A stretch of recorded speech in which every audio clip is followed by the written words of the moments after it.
Okay, तो आज हम सबसे पहले पढ़ेंगे हमारा जो इम्पोर्टेंट क्वेश्चन है, question number 10, define sale, and इसका सेकंड पार्ट है define between sale and exchange. सबसे पहले हम सेल फर्स्ट पार्ट सेल पढ़ते हैं। तो सेल होता क्या है, ये कैसे किया जाता है, और सेल किस चीज का होता है। तो सबसे पहले सेल देखते हैं। It is the first term to transfer of property. Transfer of property act में सबसे पहले जो ट्रांसफर ऑफ प्रॉपर्टी का टर्म दिखाया गया है, उसमें सेल सबसे फर्स्ट टर्म दिया गया है। फिर हम देखते हैं सेल होता किसका है। सेल जो होता है वो इमूवेबल प्रॉपर्टी का होता है। And a sale of immovable property is defined under the section 54 of the Transfer of Property Act 1882।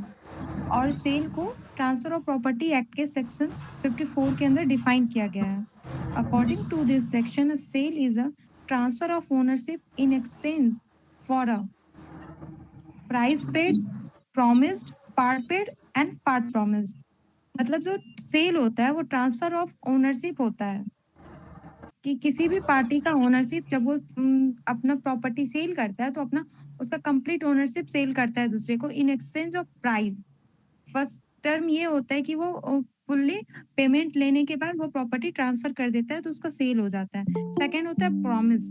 एक प्रॉमिस के अंदर भी प्रॉपर्टी सेल होता है कि अगर किसी ने प्रॉमिस कर दिया कि आज मैं प्रॉपर्टी सेल कर रहा हूँ तो और मैं आपको पेमेंट, आप प्रॉपर्टी सेल कर रही हो, मैं आपको पेमेंट 2 महीने के बाद दूंगा, तो इस प्रॉमिस के बेस पे भी प्रॉपर्टी सेल होती है, ओनरशिप ट्रांसफर होती है।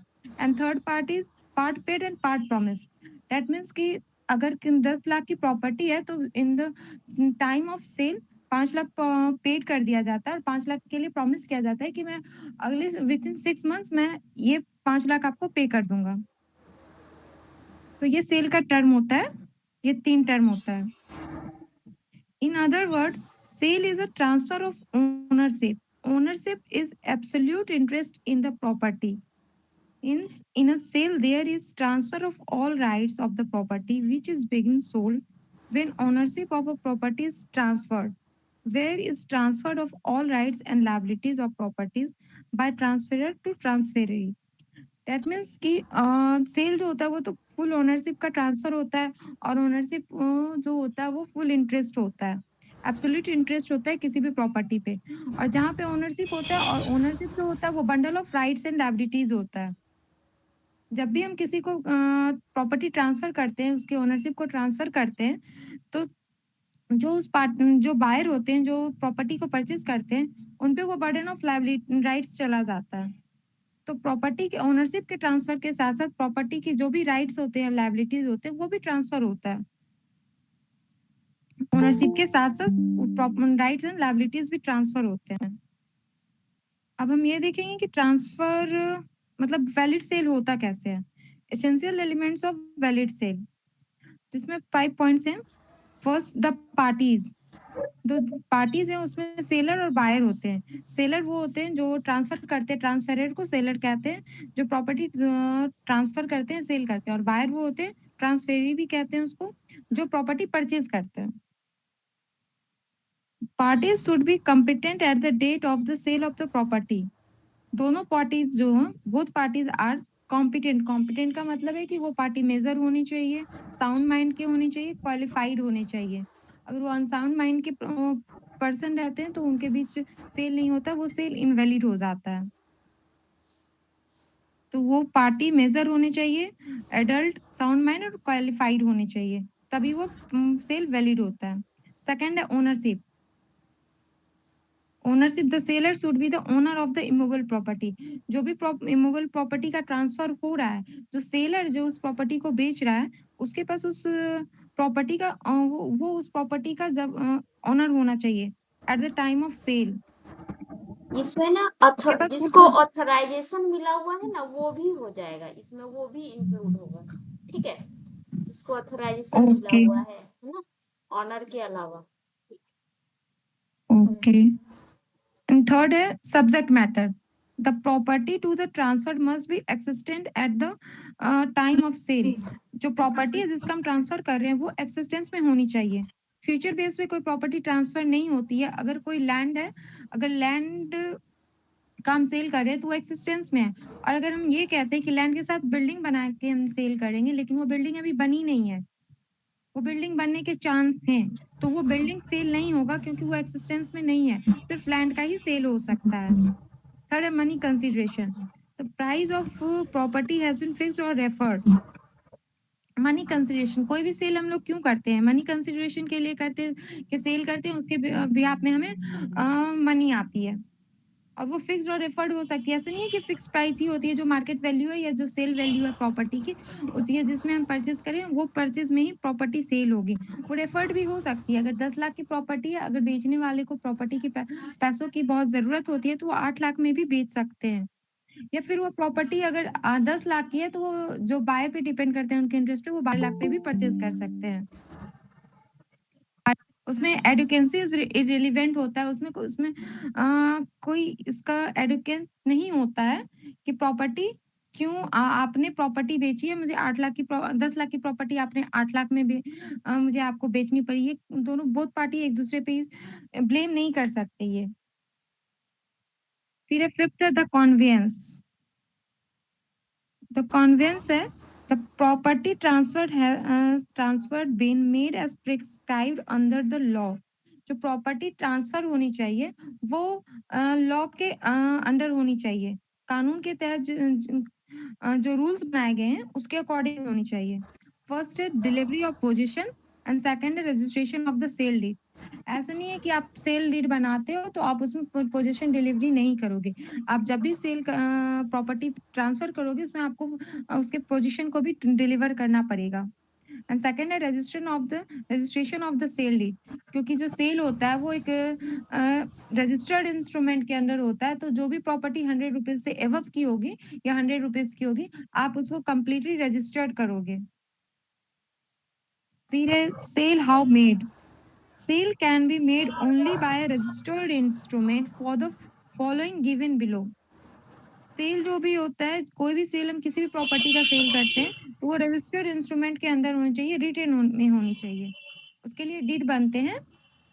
Whether the transfer of tangible immobile property of the value is rupees 100 and more। कोई भी जो टैंजिबल प्रॉपर्टी का ट्रांसफर होता है, जब किसी प्रॉपर्टी का ट्रांसफर होता है तो उसका वैल्यू 100 और 100 से एबव हो तो उसको रजिस्टर्ड करवाना पड़ता है। टैंजिबल मूवेबल प्रॉपर्टी में किसी को कोई प्रॉब्लम नहीं है?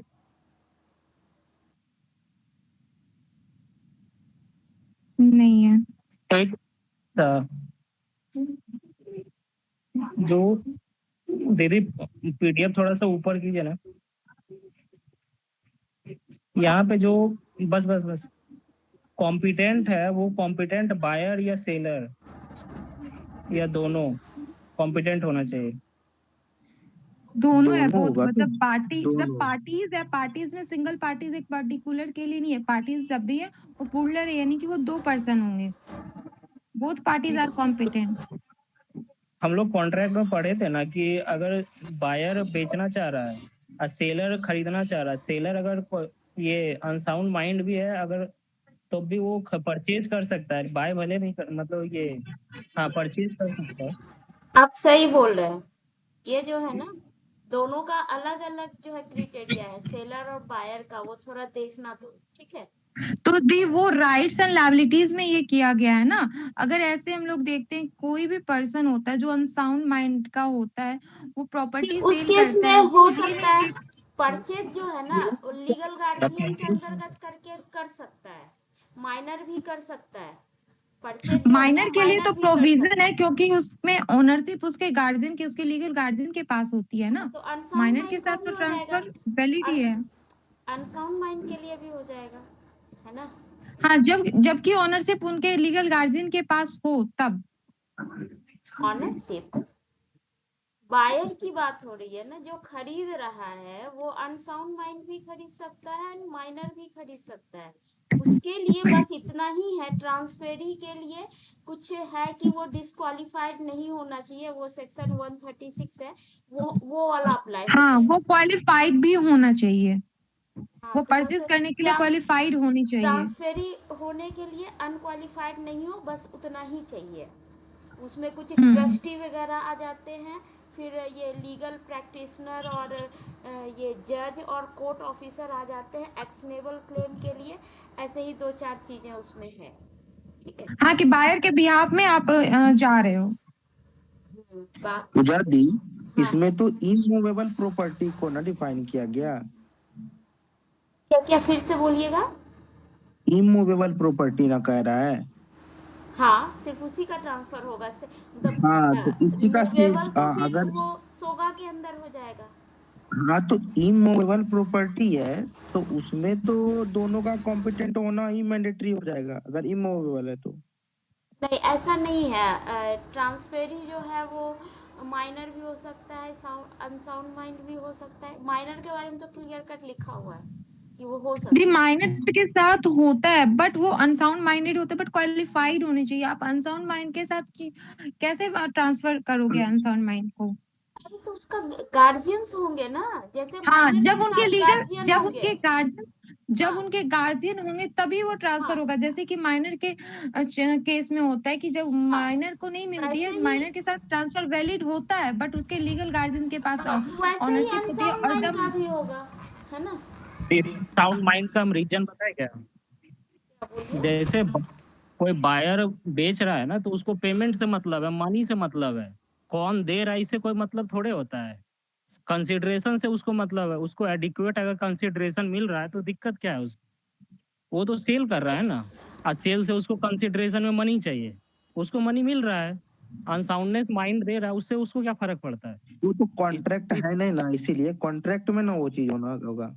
कॉन्ट्रैक्ट में देखो, कॉन्ट्रैक्ट का मतलब क्या है कि एडुकेट कंसिडरेशन होना चाहिए, साउंड माइंड होना चाहिए। साउंड माइंड किसका होना चाहिए? साउंड माइंड जो ये बेच रहा है, काहे कि उसके साथ छल मतलब छल कपट हो सकता है ना, उसके साथ बेईमानी हो सकता है। अगर वो साउंड माइंड नहीं रहा तो उसका 10 लाख का जमीन है, 2 लाख में कोई परचेज कर लेगा। लेकिन जो अगर बेचने वाला साउंड माइंड है, तो जो खरीद रहा है अगर वो अनसाउंड माइंड है, अगर पैसा पेमेंट करने के लिए तैयार है, दिक्कत क्या है? नहीं तो उसमें जो एलियन इनिमी है, अगर कोई ऐसा देश को तुम सेल नहीं कर सकते, ऐसे कोई जिससे कि तुम्हारा दुश्मनी चल रहा है उसके, और उसके देश में किसी और चीज को सेल नहीं कर सकते, उसमें भी कुछ यस, रिस्ट्रिक्शन है। डिस्ट्रिक्शन सेक्शन यही कहती है कि जो अनसाउंड माइंडेड होते हैं, वो इसमें क्वालिफाइड भी तो दे रखा है कि जो क्वालिफाइड हो परचेज करने के लिए। तो क्वालिफाइड हाँ, बायर के लिए या सेलर के लिए या दोनों के लिए? बोथ बोथ पार्टी के लिए। यहाँ पे पार्टीज हो रहा है। पार्टीज में सिंगल पर्सन नहीं आते। पार्टीज में जब भी आएंगे तो 2 पर्सन आएंगे या पूजा एबव जी, आएंगे। पूजा जी, हम्म। उसमें जो हम नॉन ट्रांसफरेबल जब हम पढ़े थे तो उसमें देख रहे थे कि एलियन इनिमीज जो था उसमें आप उनको सेल नहीं कर सकते, मतलब जो पर्सन है जिसके साथ आपका कुछ ऐसा सिनेरियो चल रहा है देश का। अरे हाँ, एलियन उनमें एनिमी ट्रांसफर नहीं होता है। एलियन एनिमी को इसमें मतलब नहीं नहीं, ऐसे भी मतलब वो उसमें तो ये ठीक है, ट्रांसफर जो है ना, वो तो है कि ट्रांसफर जो है वो एज पर लॉ होना चाहिए। ये यहाँ पे वही लिखा तो हुआ कह है रहे हैं कि हम, मेरा भी ये वही सिनेरियो ये कह रहा है ये कि उसमें एक रिस्ट्रिक्शन है। ट्राइटेनर लॉ हाँ, ये लिखा हुआ माइनर तो हो है ही। सकता है, हो सकता है माइनर हो। हम्म। वो जो आप बोल रहे हैं ना, इसके अंतर्गत यहाँ पे आ जाएगा ना। हाँ, वो अलग चीज हाँ, है, हाँ वो प्रिस्क्राइब अलग अंडर चीज द है। लॉ। ओके ठीक है। ठीक है, कंप्लीट करो फिर ना। इसके लिए एक अलग से बनाया हुआ है मैंने, फिर उसको मैं डिस्कस करती हूँ। ओके, कर हम लो। लोग कहाँ थे? हाँ, where the transfer of tangible immovable properties value. तो टैंजिबल मूवेबल प्रॉपर्टी वो होती है जिसको टैंजिबल प्रॉपर्टी तो वो होती है। प्रॉपर्टी 2 टाइप्स की होती है, एक टैंजिबल और सेकंड इंटैंजिबल। टैंजिबल प्रॉपर्टी होती है जिसको हम टच कर सकते हैं, फिजिकल टच कर सकते हैं, और इंटैंजिबल होती है जिसको हम फिजिकली टच नहीं कर सकते हैं। वो एक इंडिविजुअल प्रॉपर्टी खुद में ही होती है। और टैंजिबल प्रॉपर्टी भी 2 टाइप्स की होती है, एक मूवेबल होती है और एक इमूवेबल होती है। मूवेबल में जैसे कि हमारे ऑर्नामेंट्स होते हैं, कार्स होती हैं। एंड सेकंड है जिसमें लैंड, बिल्डिंग ये सारी आती है। और इंटेंजिबल प्रॉपर्टी वो होती है जिसको हम टच नहीं कर सकते, बट हमारे पास उसके राइट्स होते हैं उसके लिए। वो खुद में ही एक इंडिविजुअल प्रॉपर्टी खुद में ही होती है। लाइक लोगो किसी कंपनी का या पेटेंट, इन सभी को इंटेंजिबल इमूवेबल प्रॉपर्टी कहते हैं। तो जो टैंजिबल इमूवेबल प्रॉपर्टी होती है उसका वैल्यू अगर 100 रुपीज या उससे एबव होती है तो उसको रजिस्टर्ड कराना पड़ता है। और इंटेंजिबल इमूवेबल प्रॉपर्टी जो होती है वो प्रॉपर्टी जब उसका ट्रांसफर होता है वो किसी भी वैल्यूएशन का क्यों ना हो तो उसको भी रजिस्टर्ड करवाना पड़ता है विथ रजिस्टर्ड इंस्ट्रूमेंट के तहत। तो उसके लिए सेल डीड बनाई जाती है। अब सेल तो सिर्फ सेल डिफाइन ही करना था तो सेल तो डिफाइन हो गया। अब उसका सेकंड पार्ट है define between the sale and exchange. थोड़ा सा पहले एक्सचेंज भी पढ़ते हैं। Exchange is the defined under the section 118 of the Transfer of Property Act 1882. Exchange को जब वो ट्रांसफर ऑफ प्रॉपर्टी एक्ट के अकॉर्डिंग सेक्शन 118 में डिफाइन किया गया है और ये चैप्टर 4 होता है। और जबकि सेल को चैप्टर 3 के अकॉर्डिंग डिस्क्राइब किया गया और एक्सचेंज को चैप्टर 4 में डिस्क्राइब किया गया है। According to this section, when two persons mutually transfer the ownership of one thing for the ownership of another, जब दो पर्सन म्यूचुअल कंसेंट के तहत अपने ओनर्स एक प्रॉपर्टी की ओनरशिप को दूसरे प्रॉपर्टी की ओनरशिप के लिए ट्रांसफर करते हैं, neither thing nor both things being money only, the transaction is called exchange। और वो जरूरी नहीं है कि वो प्रॉपर्टी के बदले प्रॉपर्टी हो या पैसों से ही होती है, क्योंकि अगर जो पैसे प्रॉपर्टी के बदले पैसे सिर्फ देते हैं तो वो फिर सेल हो जाता है, वो फिर एक्सचेंज नहीं होता है। और ऐसा भी नहीं है कि हम प्रॉपर्टी के बदले सिर्फ प्रॉपर्टी देंगे पैसे नहीं देंगे। अगर हम 8 लाख की प्रॉपर्टी बेच रहे हैं, हम 8 लाख की प्रॉपर्टी एक्सचेंज कर रहे हैं और दूसरे के पास वो प्रॉपर्टी 10 लाख की है, तो फिर हम 8 लाख की प्रॉपर्टी और 2 लाख मनी से भी एक्सचेंज कर सकते हैं। पूजा दी ऐसे ही होता है ना, ऐसा हो सकता है ना? हाँ हाँ बिल्कुल। हाँ, तो हम उसको 8 लाख की प्रॉपर्टी देंगे और 2 लाख उसको मनी दे के एक्सचेंज कर सकते हैं प्रॉपर्टी। बट उसका जो कंसिडरेशन वैल्यू होता है एक्सचेंज मनी का वो बस सेम होना चाहिए। और ऐसा नहीं है कि हम उसको 8 लाख की प्रॉपर्टी के बदले 8 लाख पैसा ही देते हैं तो वो फिर एक्सचेंज नहीं होगा, वो फिर सेल हो जाएगा। तो ओनरशिप किसी एक प्रॉपर्टी के बदले जब हम दूसरी प्रॉपर्टी की ओनरशिप करते हैं तो ट्रांसफर करते हैं तो फिर वो एक्सचेंज कहलाता है। तो लिमिटेड पूजा होगा दी मनी ना, मनी कुछ लिमिटेड होगा, कितना मनी दे सकते हैं? वो लिमिटेड, इसका लिमिटेड नहीं है। मनी के लिए कोई लिमिटेशन नहीं है कि आप इतने मनी दे सकते हैं।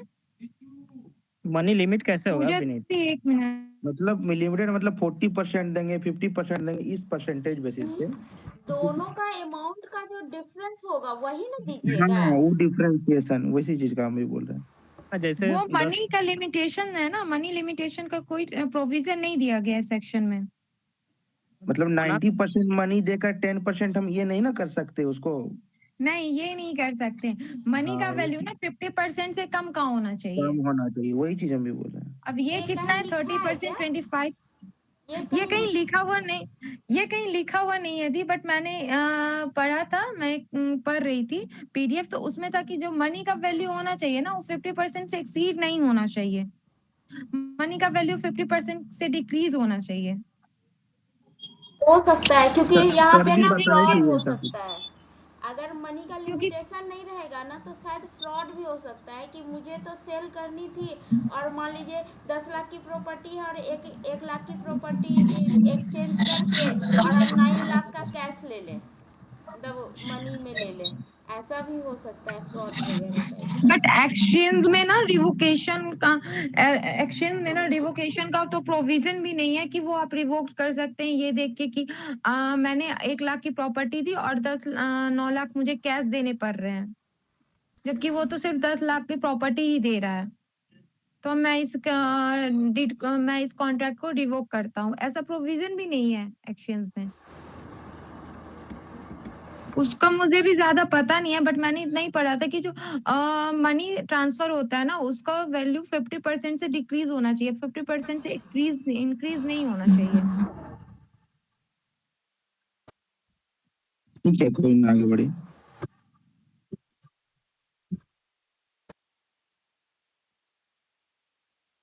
हेलो अंजलि। तो कुछ बोल रही थी? हाँ आगे बढ़ो ना। हाँ, तो फर्स्ट बेसिस है हमारा सेक्शन दोनों के सेक्शंस अलग है। सेल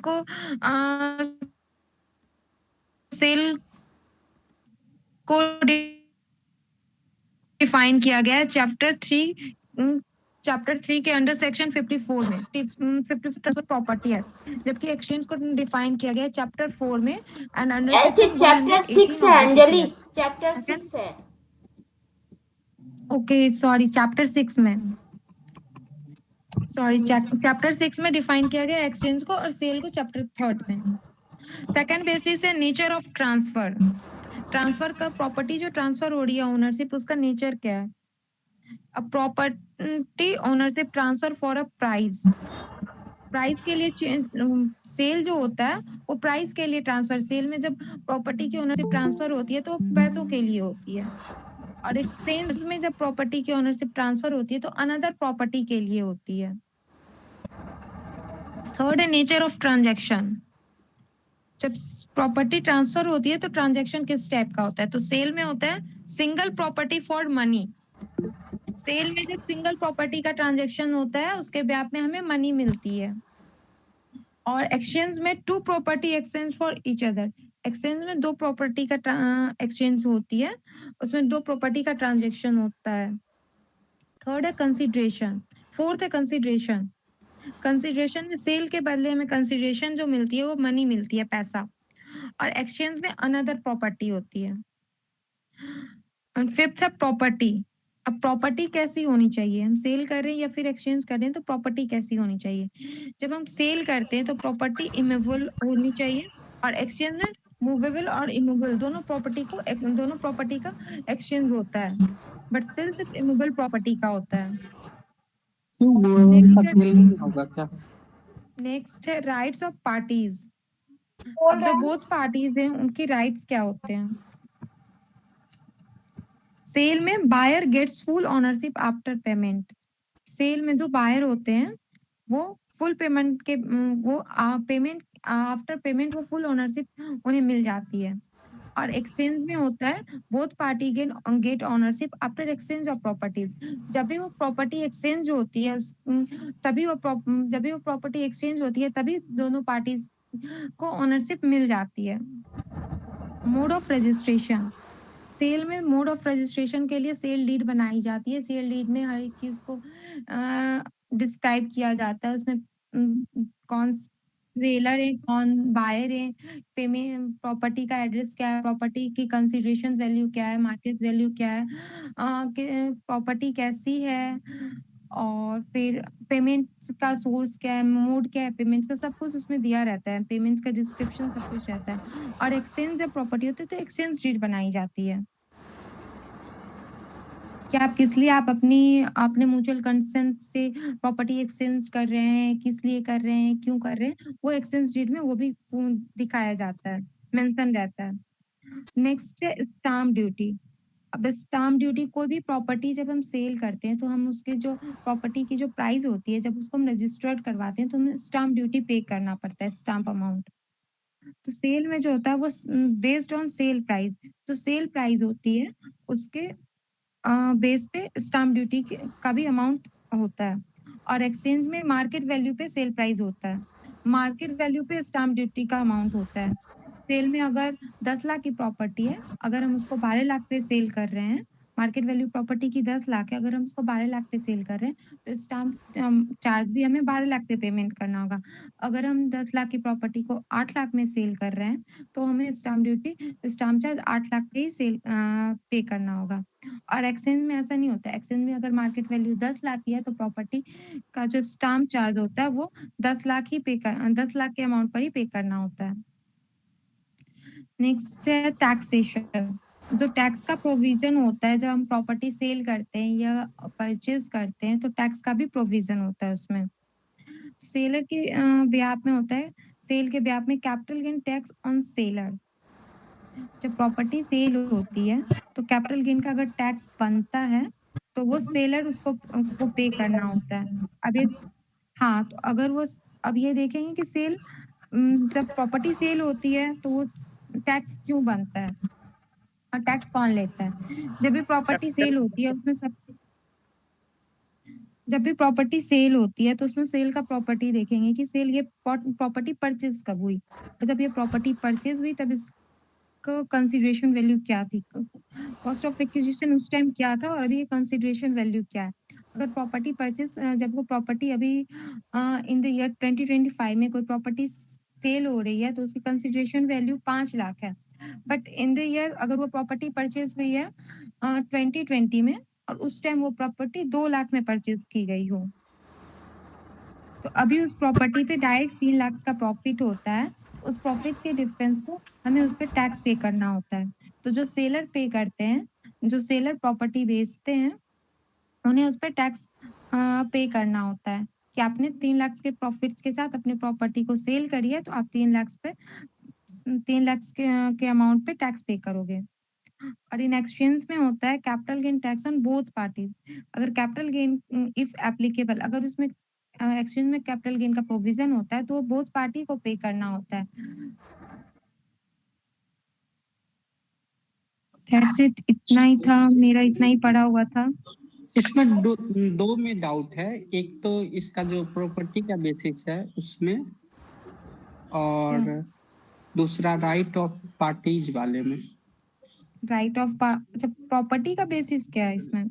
यही इसीलिए जो अभी प्रॉपर्टी कहाँ का पे? बेसिस वो डायग्राम दिखाइए ना। इमूवेबल ही सिर्फ है ना, उसमें मूवेबल हाँ सेल्स में नहीं हो हाँ, सकता है क्या? वो इमेबल जो है ना वो तो मूवेबल भी हो सकता है ना। किसमें? सेल है तो सेल हम में? किसी वो भी चीज का डायग्राम, सेल करें। हाँ वो, हाँ सेल में। जब सेल होता है ना तो इमूवेबल प्रॉपर्टी का जब सेल होता है ना तो उसमें रजिस्ट्रेशन ना कंपलसरी रहता है। अगर 100 रुपीज से ऊपर की वैल्यू रहती है तो सेल होता है, बट इस सेक्शन में और टीपी एक्ट में मूवेबल प्रॉपर्टी को नहीं दिखाया गया, उसके लिए सेल ऑफ गुड्स एक्ट है। टीपी एक्ट में सिर्फ इमूवेबल प्रॉपर्टी के को मेंशन किया गया है, मूवेबल प्रॉपर्टी को नहीं किया गया। अच्छा, और डी वो डायग्राम दिखाइएगा एक बार फिर, एक और था वाला डायग्राम, ये अभी तो। हाँ हाँ, और हाँ। इसमें जो ये राइट ऑफ पार्टीज जो है, इसमें ये लिखा हुआ है buyer gets full ownership after payment. तो अगर कभी ऐसा भी होता है ना, हम किसी, इसमें ये कहने का ये मतलब है अगर हमने पूरा पेमेंट कर दिया तो ओनरशिप हमारे पास आ जाएगा। हाँ, अगर जनरली ऐसा होता है ना, जैसे रिवोकेशन का अगर इसमें रहता है, रिवोकेशन के राइट्स रहते हैं, जैसे कि हमने प्रॉपर्टी बेच तो दी, हमने सेल डीड रेडी करवा लिया, अमाउंट मिल गया, अमाउंट के लिए प्रॉमिस भी हो गया कि आज मैं 5 लाख, अगर 10 लाख की प्रॉपर्टी है, 5 लाख मैं अभी पे कर रहा हूँ, 5 लाख मैं बाद में पे करूंगा। हाँ। अगर आपको कभी उस पे डाउट होता है, अगर आपको लगता है कि आपने कुछ ऐसा देखा हो, आपको डाउट होता है, अ, वो पेमेंट नहीं करता है तो उसका कैंसिल भी हो जाता है, ऐसा। हाँ, तो वो अगर आपको डाउट होता है ना कि नहीं वो कहीं में हमारा पेमेंट नहीं करे या फिर उनके साथ फ्रॉड होता है, तो फिर अच्छा, वो हाँ हाँ हाँ, ओनरशिप जैसे ट्रांसफर अगर नहीं होता और अगर वो हाँ रिवोक्ड हो हाँ जाता है। हाँ वो हाँ हाँ वो, कॉन्ट्रैक्ट जो बनता है वो रिवोक्ड हो जाता है। हाँ जैसे लैंड में भी चेक अगर बाउंस होता है तो वो मतलब लैंड डीड ही कैंसिल हो जाता है, राइट। जो हाँ, डिफरेंस बताया तो गया ना कुना, वो जनरल सेंस में बताएगा। अगर जनरल सेंस में ऑन ये कोई भी अपना प्रॉपर्टी बेचता है तो वो फुल पेमेंट करता है और उसको फुल ओनरशिप मिलता है। वो जो हाँ हाँ कंडीशन हाँ, है, एक्सेप्शनल कंडीशन है। अच्छा, ओके। बहुत इंस्टॉलमेंट बेसिस पे भी पेमेंट करता है कि हम मंथली ऐसा पेमेंट करेंगे, वो भी हाँ, सिनेरियो उसका रहता है उसमें। उसका डिस्क्रिप्शन ना मेंशन किया रहता है, मोड ऑफ पेमेंट क्या है, तो वो ना दिया रहता है कि आप कितने दिन विद इन कितने हाउ मेनी डेज आप पेमेंट करोगे, तो वो सेल डीड होता है ना, जब सेल डीड देखोगे तो उसमें सब कुछ मेंशन किया हुआ रहता है कि अभी तक कितना पेमेंट मिला, कैश पेमेंट मोड क्या था, आपको बैंक से मिला, चेक से मिला, आरटीजीएस हुआ या फिर कैश में मिला, और आप विद इन कितने हाउ मेनी डेज आप इस बचे हुए अमाउंट्स को पे करोगे। ऊपर में तो लिखा हुआ भी है, पार्ट प्रॉमिस, ये part paid, part promise. Promised भी है ना, पेमेंट कुछ हम्म। नहीं हुआ तो भी आपका ट्रांसफर वैलिड होगा। जैसे कोई मतलब फिड्यूसरी रिलेशनशिप है, जैसे कोई अगल बगल का दोस्त है, उसको ये ट्रांसफर कर रहे प्रॉपर्टी, वो बस प्रॉमिस के बेसिस प्रॉफिट प्रॉपर्टी ट्रांसफर कर दिए, वैसा भी तो होता हाँ है ना। हाँ हाँ, बिल्कुल होता है। ये वैलिड अच्छा, है। और एक ये टैक्सेशन जो लिखा हुआ है उसमें है सेलर टैक्स पे करता है ना, capital gain tax on seller.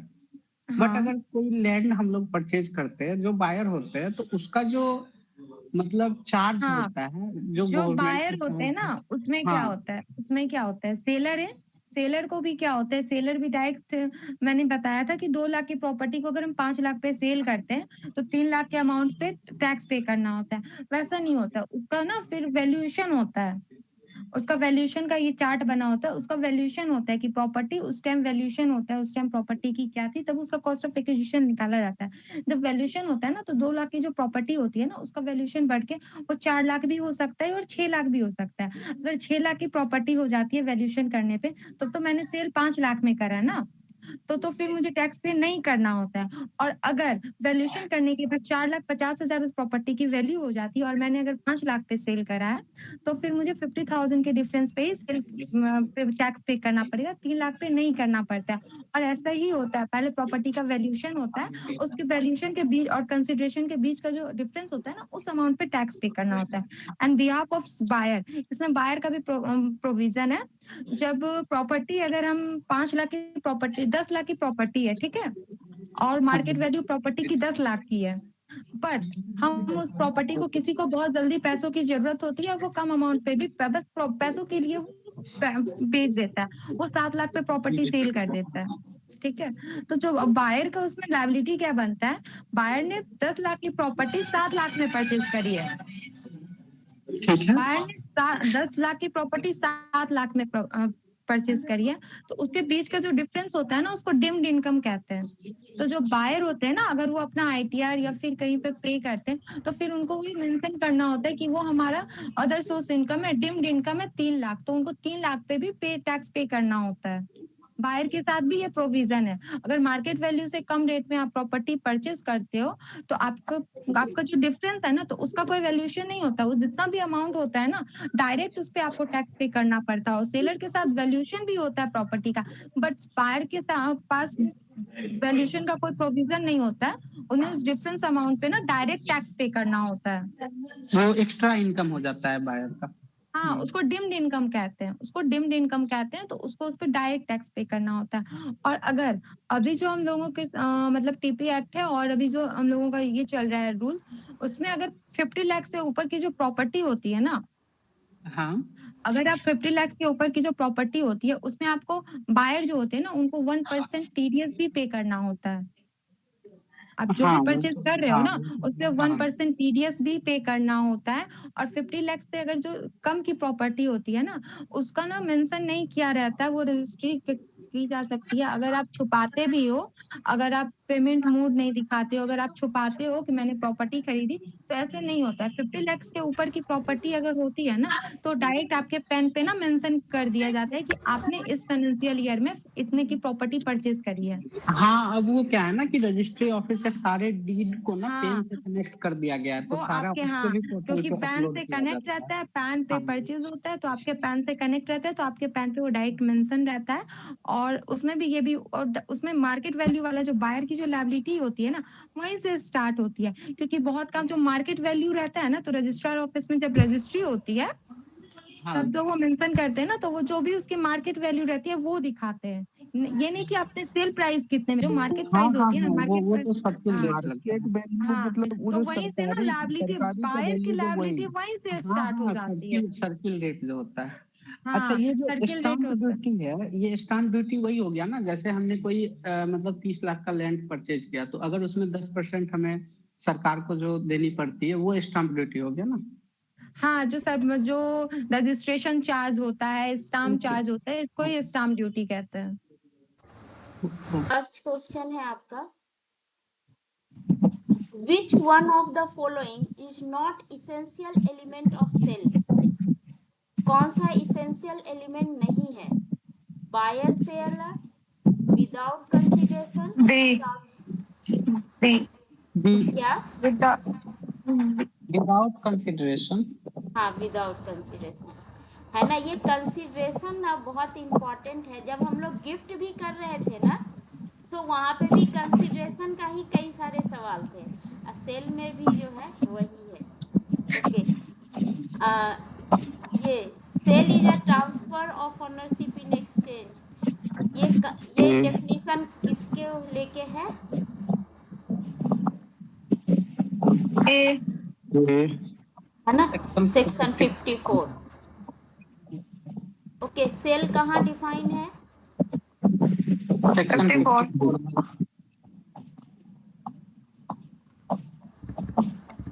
अच्छा, सेलर और बायर का जो राइट है वो कहाँ डिफाइन है? 55 में। 55 में, हाँ।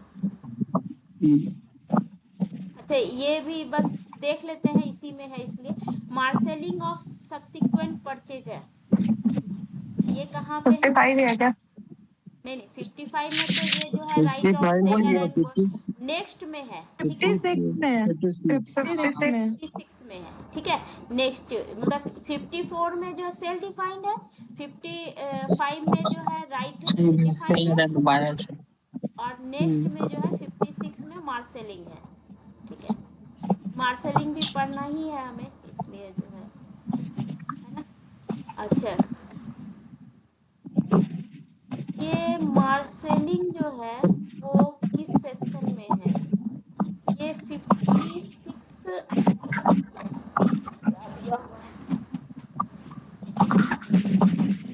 56 to 82 टू नहीं है भाई, एंड है।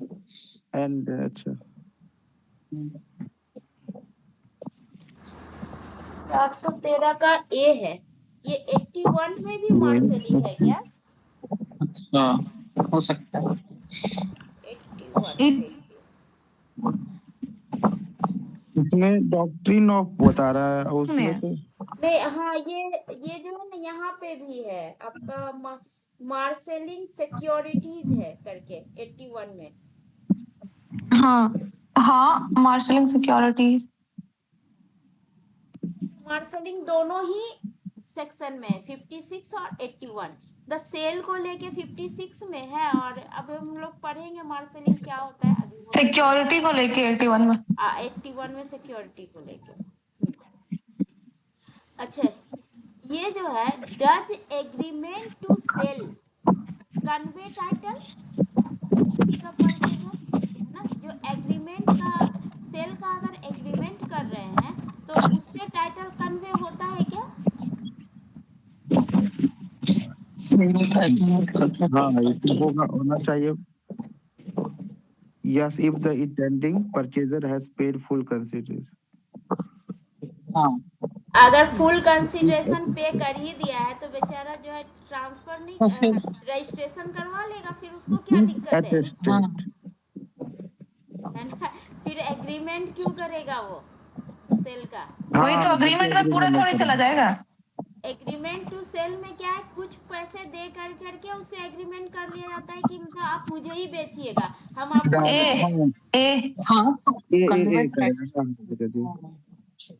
ये मतलब बाद में वो पेमेंट करेगा उसका, या उसको जो हाँ। पेमेंट करेगा तो इंस्टॉलमेंट बेसिस पे। हाँ, एक ढंग से ना बुकिंग करना कर सकते हैं आप, है ना, कि आप किसी और को नहीं बेच सकते हैं, अब मेरे को ही बेचिएगा, हम कुछ पैसे दे दिए हैं और बाद में फिर हम बाकी पैसे देंगे, ठीक है, तब मेरे को आप रजिस्ट्रेशन कर दीजिएगा, ऐसे करके करते हैं।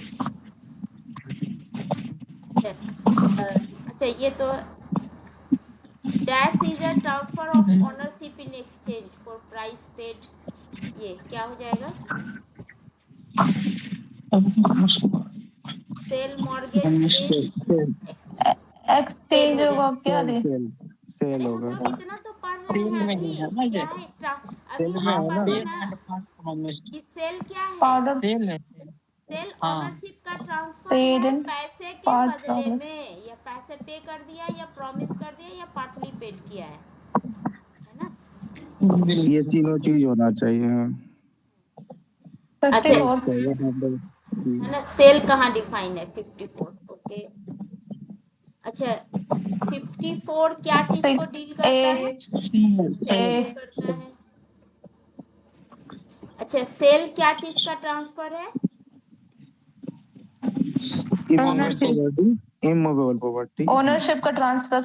ऑनरशिप का ट्रांसफर है, ऑनरशिप का ट्रांसफर है ना। ये एन इंटरेस्ट बोल रहा है, यानी कि एक इंटरेस्ट है ना, तो एक इंटरेस्ट तो नहीं है सेल, ये फुल नहीं ऑनरशिप है ना, ये राइट टू एंजॉय भी नहीं है, है ना। हाँ अब transfer of ownership question immovable property in exchange, ये तो डेफिनेशन ही है, ठीक है, सेल का है। अच्छा ये पता नहीं क्या है, sale does not include hire purchase transaction, auction sale, installment none of the above हो जाएगा फिर तो। हाँ none of the auction sale होगा क्या इसका। पूछ रहा है पूजा दी? इसमें दी हायर होगा, ऑक्शन सेल होगा। इसका आंसर डी ही है, पर ये नहीं समझ में आया ये क्या बोल रहा है, ये सब क्या है हायर दी, परचेज क्योंकि ये ट्रांजैक्शन। सब कुछ का मीनिंग नहीं आ रहा है एग्जैक्ट। दी इंस्टॉलमेंट पेमेंट सिस्टम में हुआ कि हम इंस्टॉलमेंट में पेमेंट कर रहे हैं प्रॉपर्टी के हाँ तो बदले। वो तो ठीक है। हायर परचेज ऑक्शन ट्रांजैक्शन में हुआ जो हमारे लीगल हायर है वो परचेज कर सकते हैं, लेकिन जब ऑक्शन होता है, जब किसी प्रॉपर्टी का ऑक्शन होता है सेल के लिए, तो वो हाँ। सेल में इंक्लूड नहीं होता है, क्योंकि वो ऑक्शन होता है उसका एक सर्टेन अमाउंट फिक्स नहीं रहता है। सेल लिख रहा है कि सेल डज नॉट इंक्लूड, ठीक है, इसमें आंसर डी है, तो इसका मतलब क्या है कि किसी को इन include नहीं सब होता है। चीजों को सेल कहा जाता है, इसका मतलब यही हुआ ना। और अंजलि आप जो बोले कि ऑप्शन सेल में अमाउंट ये कंफर्म पहले से नहीं रहता है, तो ऐसा कहीं लिखा हुआ है क्या कि अमाउंट अगर कंफर्म नहीं रहेगा तो वो सेल में इंक्लूड नहीं होगा? ऑक्शन, किसी चीज का ऑक्शन होता ही क्यों है कि अगर एक वहाँ पे ऑक्शन इसलिए तो होता है ना, हाँ ऑक्शन कि इसीलिए amount तो उसमें होता ही है ना कि amount अगर पहले से डिस्प्यूट fix चल रहा है, नहीं। मैं ये प्रॉपर्टी, अगर कि दो पार्टीज में डिस्प्यूट चलता है कि इस प्रॉपर्टी का इतना वैल्यू मैं लूंगा, वो दूसरी पार्टी बोलती है वो, तभी तो ऑक्शन होता है कि आप दोनों में डिस्प्यूट होता है, इसका ऑक्शन होगा, जो इस पे बोली लगाएंगे उनकी ये प्रॉपर्टी होगी, जिनका सबसे वो ज्यादा हाई सही है। अमाउंट होता है वो उनकी वो प्रॉपर्टी होती है। ऑक्शन तो इसीलिए होता है। वो सही है, लेकिन आपने ये बोला ना कि इसमें अमाउंट फिक्स नहीं होता है इसीलिए ये सेल में नहीं आएगा, तो ऐसा कहीं मेंशन है क्या कि जिस चीज की अमाउंट फिक्स नहीं रहती है वो सेल में नहीं नहीं, आएगा? तो इनिशियल अमाउंट होगा ना, क्योंकि इनिशियल अमाउंट 54 में ऑक्शन सेल, सेक्शन 54 में कहीं भी ऑप्शन सेल मेंशन नहीं किया गया है, क्योंकि इसीलिए तो ये समझ ऐसे में नहीं आ रहा इंस्टॉलमेंट पे ये दी क्या वो बोल लिख रहा है ना, है। क्वेश्चन बोल रहा है, दी क्वेश्चन ये बोल रहा है ना कि सेक्शन 54 में सेल में क्या क्या इंक्लूड नहीं है, तो नन ऑफ द अबव भी होगा, क्योंकि इंस्टॉलमेंट पेमेंट सिस्टम ये भी कहीं भी मेंशन नहीं है कि आप इंस्टॉलमेंट पार्ट पेड है, बट ये नहीं है कि इंस्टॉलमेंट में पेमेंट आप करोगे। फिर ऑक्शन सेल भी कहीं मेंशन नहीं किया गया है सेक्शन 54 में। और हायर परचेज ट्रांजैक्शन, हायर का मतलब तो यही हो गया ना जो आपके लीगल हायर से, अगर कोई एंसेस्ट्रल प्रॉपर्टी होगी तो उनके लीगल हायर जो परचेज करते हैं उनके ट्रांजैक्शंस को, तो वो भी इस सेक्शन, जो इस सेक्शन में नहीं इंक्लूड है, बस उसी को डिफाइन कर रहा है ये कि under the section 54 sale does not include, तो नन ऑफ द अबव हो सकता है। डज तो इसका नॉट किसी का इंक्लूड है तो मतलब वही। डज नॉट इंक्लूड मतलब कि ये इंक्लूड कर रहा है ना, ये आंसर नहीं, नहीं डज है, नॉट नहीं ये नहीं है, नहीं ये है, तीनों तो चीज ये नहीं है सेक्शन उसमें। इंक्लूड 54 हो में रहा है नहीं ना है। सेल में। अरे ये आप ऐसे मुझे तो अगर नहीं है ये 54 में तो क्वेश्चन तो तो फिर ये ये कह रहा है ना आंसर कि हो सेल जाता डज ना। नॉट इंक्लूड, तब तो यही तीनों आंसर होता ना। तब हाँ, नन ऑफ ये दी, बोल डी में अगर ऑल ऑफ दी रहता तब ना। आप लोग जो हाँ। बोल रहे हो कि ये तीनों नहीं है 54 में, तो आंसर तो आप लोग के हिसाब से ये तीनों होना चाहिए। हाँ वही मैं बोल रही थी कि ये आंसर नहीं है, डज नॉट इंक्लूड में ये आंसर नहीं है, इसका मतलब कि सेल में ये इंक्लूड होता है। हाँ सेल में ये इंक्लूड क्यों नहीं होगा, सेल में इंक्लूड होता है, तो बट वही तो अभी सेक्शन में हम ये, आपको बोले थे ना, आपने जो बोला था ऑप्शन सेल के बारे में। मुझे सिर्फ ये लगा था कि सेक्शन में इंक्लूड नहीं है, तो ऑक्शन सेल कहीं भी इंक्लूड नहीं है, इसलिए मैंने ऐसा ऑक्शन सेल का बताया था। दी ये दो तो समझ में आ रहा है, ऑप्शन सेल और इंस्टॉलमेंट, ये इंस्टॉलमेंट पेमेंट सिस्टम, बट ये हाँ, हायर परचेज ट्रांजैक्शन थोड़ा ये कंफ्यूज है। समझ में। दी ये एंसेस्ट्रल प्रॉपर्टी के जो लीगल आयर्स होते हैं, वो जो परचेस के लिए ट्रांजेक्शन करते हैं, वो हुआ क्या ये? पता नहीं, मुझे नहीं मालूम इसके तो बारे में। जल्दी इसको अरे डाउट छोड़िए, में हटाइए डाल इसको। दीजिए। हाँ। ठीक है, डाउट में ही है। ठीक है, इसको पूछ लीजिए इसको इनसे। देखते हैं। अच्छा, 54 में contract for sale immovable property, ये क्या करता है? Create any interest in the property, create charge on the property, create title on the property, या contract that shall take place on terms settled between the parties. इसमें तो interest और charge दोनों ही है। Confer title of the on the property. मतलब नहीं title है। तो नहीं होगा, टाइटल तो नहीं होगा, हाँ। है ना? वो तो जो है जब सेल होगा तब होगा। ये कॉन्ट्रैक्ट सेल के लिए बस कॉन्ट्रैक्ट बन रहा है। हाँ। ये कॉन्ट्रैक्ट जो है ना, ये है that a sale of such property shall take place on terms settle between. ये जो कॉन्ट्रैक्ट है वो द पार्टीज, हाँ कॉन्ट्रैक्ट डी होगा, डी। में जो टर्म लिखे हुए हैं, जो कि दोनों पार्टीज के बीच में जो भी सेटल हुए टर्म्स, उसके अनुसार से जो है सेल ऑफ द प्रॉपर्टी जो है टेक प्लेस होगा, तब वो इफेक्ट में आएगा। तो यही है सर, आंसर यही है। टेंजिबल प्रॉपर्टी टेंजिबल जो है, इमूवेबल प्रॉपर्टी, 100 किससे? हाँ, ये तो देख के ही चलो। RS। अच्छा, ये सेल जो है वो किस किस कंडीशन में होगा? D all above. हाँ, ऑल एबव। अच्छा, कौन सा इसेंशियल नहीं है? D payment of price in cash. हाँ।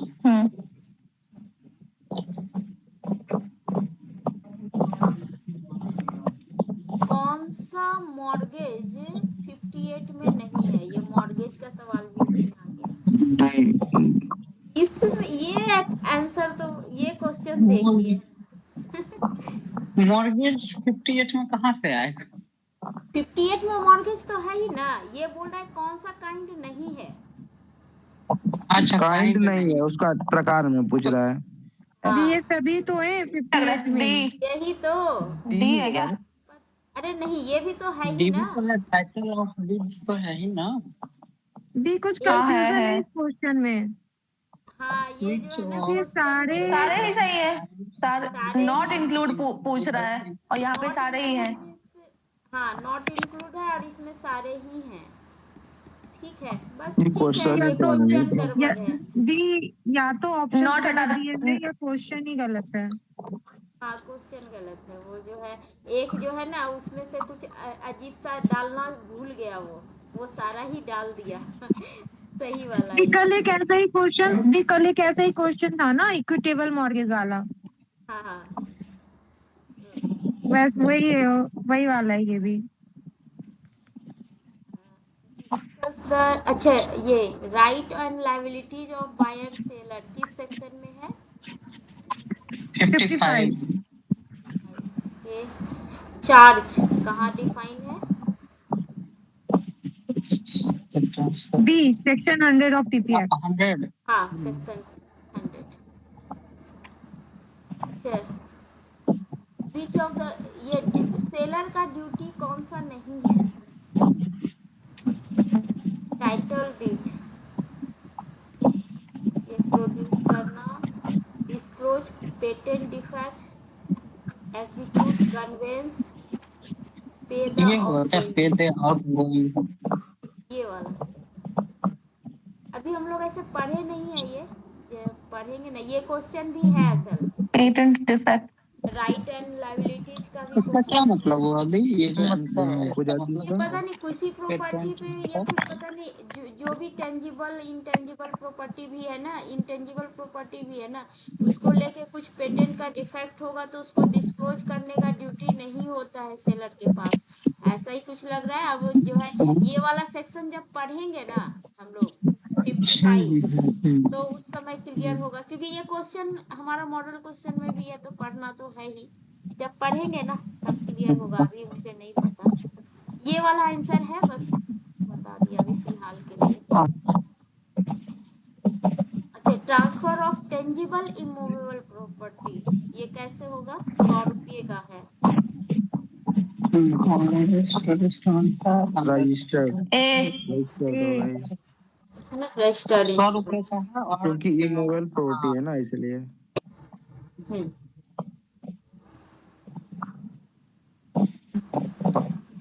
तो ये लायबिलिटीज ऑफ सेलर है, Not इसको correct. मिलाने देते हैं। क्या कहते हैं?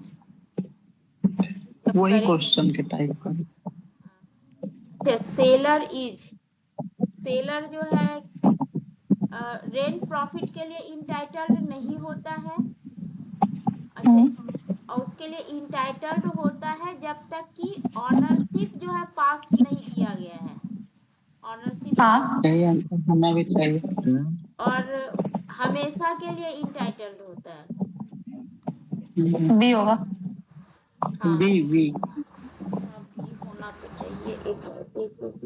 क्योंकि हाँ, जब बी तक ही ओनरशिप आंसर। पास नहीं थे। हाँ, वो हो सकता है कि जो है पार्टली पेमेंट किया हो या फिर प्रॉमिस किया हो, तो उसको नहीं है ना, पोजीशन भी दे देंगे, रेंट और प्रॉफिट भी देने लग जाएंगे, है ना। इसका ए। हाँ, 56 मार्च सेलिंग हो जाएगा।